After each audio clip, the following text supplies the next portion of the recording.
249-masalani tahlil qilamiz.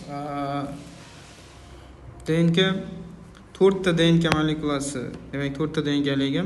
4 ta DNK molekulasi uzunligi mos ravishda 1, 4, 2, 3 deyapti. Mos ravishda nisbatlab berilgan, ya'ni ular tarkibidagi guanin nukleotlar ham foiz miqdori mos ravishda 1, 4, 2, 3. Demak, guaninni foizi berilgan ekan, nisbati. Agar 3-DNK tarkibida adenin va timin nukleotlar o'rtasida 360 ta vodorod bog' mavjud bo'lsa, 2-DNKda 40% sintez nukleot bo'lsa, 4 DNKda jam guanin soni, 4 DNKda jam vodorod bog'lar sonini aniqlang debdi. Xo'sh, endi berilgan uzunlik nisbati degani bu o'z navbatida eslatib o'taman, nukleotidlar nisbatiga to'g'ri keladi. Xo'sh, endi birinchi DNKmizda demak 1 berilgani uchun x deb olsak, qolganlarni unga nisbatan 4x, 2x va 3x deb olsak bo'ladi. Xo'sh, endi nukleotlar nisbati aniqlandi va berilganki, ikkinchi DNKdagi 40% sitozinni beryapti. Ammo guanin bilan hamma DNKda endi masalan mana bu birinchi DNK bo'ladigan bo'lsa, birinchi DNKdagi guanin bilan sitozin bir-biriga teng. Shuning uchun yoki 2 da ham xuddi shunday, 3 da ham xuddi shunday, 4 da ham xuddi shunaqa bo'ladi. Aynan bizda berilgan ikkinchi DNKdagi foiz berilgan, mana 0.4 berilgan. 0.4 nisbatga ko'ra guaninni foiz nisbatiga ham to'g'ri keladi sitozinniki. Shuning uchun mana guaninni o'zini olib ketdik.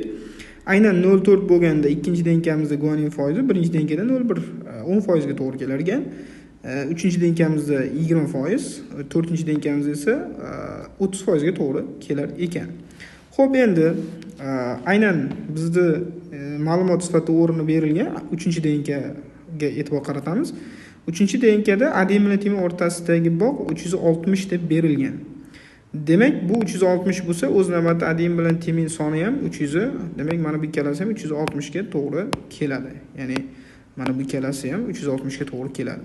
Xo'sh, endi mana nisbat bu yerda ham ko'rsatilgan. Mana shu bu tomondagi nisbat bu yerda ham mana ko'rsatilgan. Aynan 0.4 bo'lsa 0.1, 0.2, 0.3. Bizga nima kerak? 0.2 kerak. Chunki 3-DNK haqida gap ketyapti. Biz 0.2 ni mana bu x 100% bo'lsa 0.2 ni topishimiz kerak. Mana 2x ni 0.2 ga ko'paytirganimizda 0.4x bu guanin yoki sitozin soniga foiziga to'g'ri keladi. Mana 0.2 ni 2x ga umumiy nukleotidiga ko'paytirganimizda demak 0.4x guanin soni, 0.4x sitozin soni bo'ladi. Endi shuni 2 ga ko'paytirganimizda 0.8x va 360 ga qo'shganimizda umumiy nukleot 2x ga teng bo'lishi kerak. Xo'p, x'imiz 300 chiqyapti. Bizdan so'ralgan shartda, A shartda nima so'ralgan? A shartda 4 DNKda jami guaninlar sonini topish kerak degan. Nima qilamiz? Har bitta DNKni umumiy nukleot x ko'rinishda mana x birinchi DNKniki, 4x ikkinchi DNK nukleot umumiy nukleotlari, 2x uchinchi DNKniki va 4-chi DNKniki 3x berilgan. Har birini foiziga ko'paytirib chiqsak, o'sha guaninlar soni kelib chiqadi. Guaninlar soni umumiy holatda 3x ga teng ekan mana qo'shib chiqqanimizda. Demak, bu 0.1x, bu 1.6x, bu 0.4x, bu 0.9 qo'shganimizda jami 3x va o'sha 3 ni 300 ga ko'paytirdik. 300 ga ko'paytirganimizda 9 bu umumiy 4 ta DNKdagi mana bu 4 talasidagi guaninlar soni kelib chiqdi. Demak, A punktimizdagi javob 900 bo'lishi kerak. Ikkita javobda 900 bor. Endi biz ni topamiz. 4 DNKlarda jam vodorod bog'lar soni. Xo'sh, umumiy nukleotidlarda x ko'rinishda nisbat berilgan, mana yig'ib olamiz. Har birini qo'shganimizda, mana qo'shib chiqqanimizda 10x ni bergan. X ning qiymati 300 edi, mana 10 ni 300 ga ko'paytirganimizda umumiy nukleotlarimiz demak 3000 ta bo'lgan.